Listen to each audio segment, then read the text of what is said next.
Assalamualaikum, Hakim Adnan di sini. Okey, pertama sekali saya nak ucapkan Happy Deepawali, selamat Hari Deepawali kepada rakan-rakan India saya. Okey, terutama Encik Surya, office mate saya. Okey, hari ni saya nak buat satu video. Memandangkan saya tengok ada satu komen dekat YouTube, dia kata cuba test BHP petrol sama ada jimat ke tak. Okey, hari ni saya nak buat satu video video daripada Kuala Lumpur ke Mersing. Okey, sebelum isi minyak, kalau kita tengok kalau minyak tak ada tu, yang akan kelip-kelip ni macam merah ni, macam biasalah. Merah, lepas tu ada kelip-kelip ni. Okey, mileage sekarang ni 21955. So, okey, kita akan reset dulu 3A. Macam biasa kita nak tahu berapa jarak daripada Kuala Lumpur tu Sungai Besi ke Mersing. Okey. Macam biasalah saya sambung YouTube. Biasa itulah orang kata tabiat saya pasang YouTube dalam kereta. Yang tu kelebihan dia boleh connect. Macam biasalah connect audio ke sini. Senang je. Okey, isi minyak jom.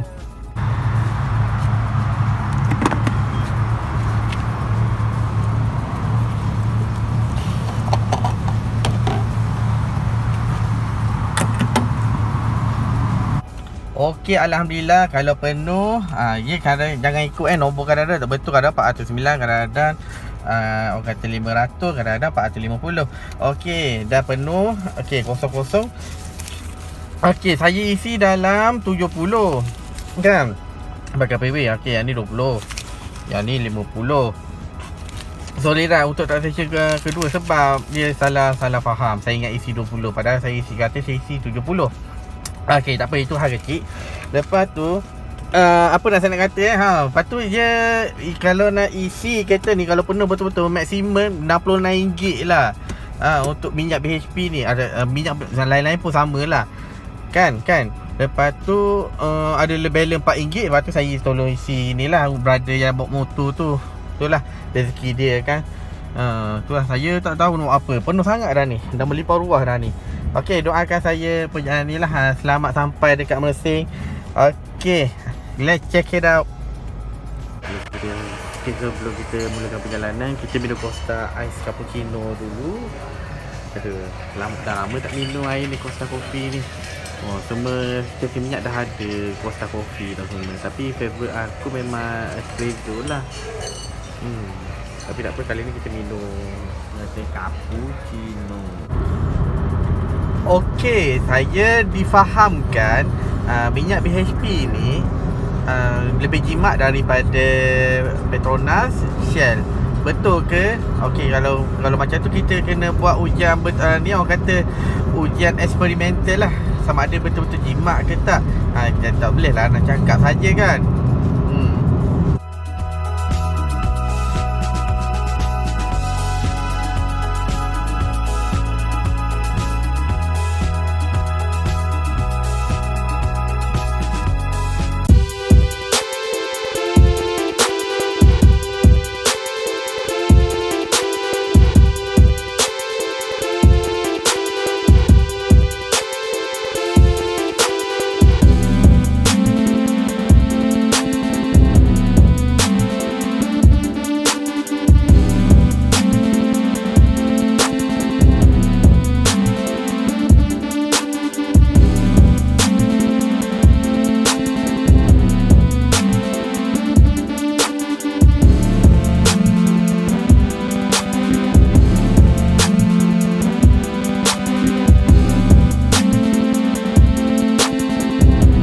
Perjalanan saya dalam Proto Saga ni, apa yang saya nampak kelemahan ketara bila saya duduk lama-lama dalam sejam 2 macam ni.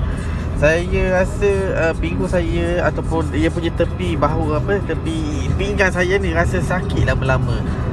Rasa sakit, rasa macam tak selesa. Sebab lambar support ni dia lama-lama dia rasa keras. Dia rasa keras dan tak selesa. Itu yang kelemahan pertama lah bagi seorang driver seat lah. Rasa macam lama-lama jadi macam rasa macam sakit belakang. Itu salah satu kelemahan lah.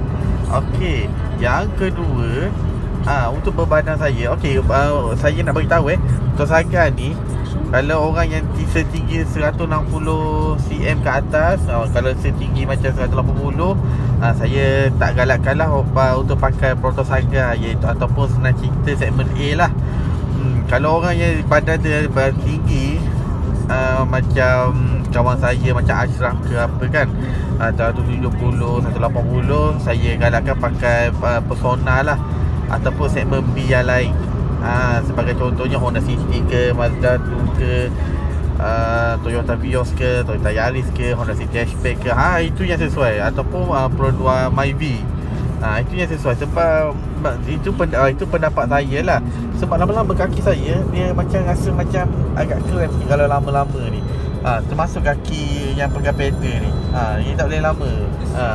Dan dalam 4 jam lebih dia kena rehat lah kaki. Itu salah satu kelemahan kereta segmen ni. Nama pun kereta kompak kan, kereta segmen A, orang kata sedang ni.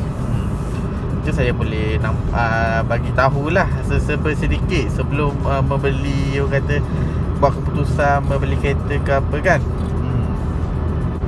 Okey, Alhamdulillah kita tak lama nak sampai dekat Keluang dah. Ni nak dekat dah, flyover nak keluar ke Keluang. Tapi belum sampai Yomping lagi. Okey, mari kita check dulu sambil-sambil tu. Okey, ada kat komen tu kenapa tak pilih Beza ke apa. Okey, ni aku ceritakan. Bukan aku tak suka Beza, aku suka Beza. Okey, aku ada 3 benda yang aku suka pasal Beza ni. Yang pertama, semestinya adalah 2 BBTI engine daripada Toyota, variable bus timing, intelligent. Itu yang bagus tu engine Toyota. Engine dia modern, lebih modern daripada Saga yang hanya guna BBT. Sebabnya dia punya teknologi 2 BBTI ni, dia punya 5% lebih jimat daripada BBTI biasa. Dia punya dua cam tu, orang kata respon, bergantung pada orang kata ECU lah, bacaan ECU. Dia punya compression ratio pun lebih baik daripada BBTI yang sebelum ni. Lebih jimat, lebih performance, dan orang kata lebih cekap. Itu yang bagus tu, yang engine 2 BBTI ni. So maknanya dengan kata lain, engine 1.3 2 BBTI dia tu, kalau kita bawa Beza ni macam seakan-akan kita bawa tu, orang kata mini Vios lah. Dia punya performance dia. Yang kedua yang aku sukanya, semestinya bonnet lah. Bonnet Beza dia memang besar daripada Saga 460 something, 470 liter. Kalau Beza 504 liter, lebih besar daripada Saga. Itu segmen A tau. Bahkan lebih besar daripada C200. Tu aku suka Beza ni, besar bonnet dia. Lebih praktikal. Yang ketiga, semestinya dia punya feature equipment dia dalam interior Beza dia lebih moden sikit lah daripada Proto Saga ni. Sebagai contoh, dia punya knob aircon dia, dia bulat, moden lah sikit. Ni macam model lama ni. Dia masih macam pakai konsep BLM. Lepas tu yang dia push start button, dia punya meter cluster dia lebih cantik, lebih moden. Lepas tu dia punya touchscreen dia, bagi aku sejujurnya touchscreen untuk Proto Saga lagi bagus lah daripada Beza. Lebih responsif dekat sini sebab dia pakai Android punya. Okey, pertambahan pula dia seat belakang Beza, dia tegak bang. Dia sebenarnya tegak tu ada bagusnya. Sebagai contohnya, bila aku pernah naik Grab Beza, bila aku duduk tegak belakang tu, dia punya poster badan kita, kalau badan Asia ni, kita masa macam lebih stable lah, lebih orang kata lebih tegap. Maknanya bila dalam keadaan jalan berkona tu, badan kita mana tak adalah tu huyuh hayang. Dia macam tegap. Tak adalah berkona berpusing-pusing badan kita, poster kita. Itu yang bagusnya tegap tu. Sebab tu dia tegap. Itu pendapat akulah. Kalau pendapat lain sila komen kat bawah. Okey, Alhamdulillah minyak dah turun 2 bar. Sekarang ni kita berada di mileage 204.8 km. Dan kita berada di nak dekat sebab kata flyover Yomping. Range 301 km. So saya anggarkan bila sampai dekat Johor tu, tinggal dalam paling orang kata paling kuat minyak pun 3 bar, dan paling jimat 4 bar. Saya boleh anggaran macam tu lah. So sebagai contoh, kalau sampai kat Johor 3 bar, kita boleh kalau minyak kosong tu sampai dekat Mersing, bukan kosong lah, sampai 1 bar tu boleh sampai dekat Mersing. Itu saya punya pendapat lah. Anda boleh nilai sendiri, bersila komen di bawah macam kata pengalaman pemanduan anda macam mana. Okey, alhamdulillah kali ni saya berada di Keluan dan minyak turun 1 bar tadi, tinggal 4 bar saja. Adakah mencapai target bila 4 bar tu akan sustain sampai dekat Mersing? Okey, dengan dalam mileage 249.5 km, range 278 km. Kita tengoklah nanti Okey, masing-masing kita tengok orang dia keindahan bandar warisan Keluan. Sambil-sambil kita tengok. Alhamdulillah, pada pukul 2 dalam 2 suku macam tu, okey, saya dah berada di Mersing, dah sampai di Mersing. So untuk kali ni masih sama macam Petronas dengan Shell, 3 bar lagi. Tetapi apa yang lebih penting, saya dapat dia punya range 216. Sebentar ya. Okey, saya dapat 216 km, which is lagi tinggi lah, lebih tinggi daripada Petronas dan Shell. So bagi saya, untuk ranking pertama jatuh kepada BHP lah. Alhamdulillah. So saya terbukti lah, memang terbukti betul lah, BHP lebih jimat daripada Petronas lah, saya boleh kata.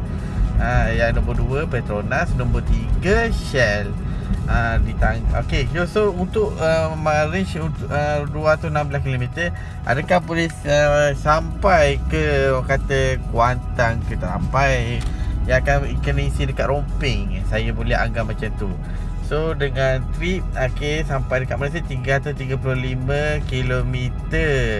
Alhamdulillah. So saya ucapkan orang kata terima kasihlah kerana menonton. Jangan lupa share, like dan subscribe, dan doakan saya supaya cepat sampai 1000 subscriber, InsyaAllah. Amin.